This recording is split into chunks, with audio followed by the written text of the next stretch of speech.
मोहम्मद ताहिर, अलबारी से रिप्रेजेंट कर रहा हूँ, अलबारी एंटरप्राइजेज से। तैसर के अंदर तो इस टाइम तैसर सुपर लीग हो रही है और दूसरी मुख्तलिफ स्टेट्स की टीम जो तैसर के अंदर इस टाइम प्रेजेंट कर रही है सुपर लीग के अंदर। अलबारी एंटरप्राइजेज जो है वो इस चीज़ को बड़ा सपोर्ट करती है, प्रमोट करती है।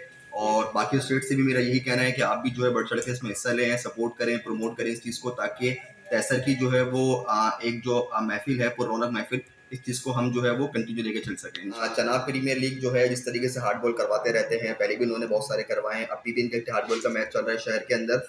और हमारी अलबारी की टीम जो है वो फाइनलिस्ट है इस टीम के अंदर। अगेंस्ट जो है हमारे हुसैन स्टैंडर्ड बिल्डर्स हैं, तो हम अपनी टीम को जो है भरपूर सपोर्ट करते हैं। अलबारी एंटरप्राइजेस की पूरी टीम को हम सपोर्ट करते हैं कि वो अच्छा खेलें और फायदा इंशाल्लाह जीत कर आएं।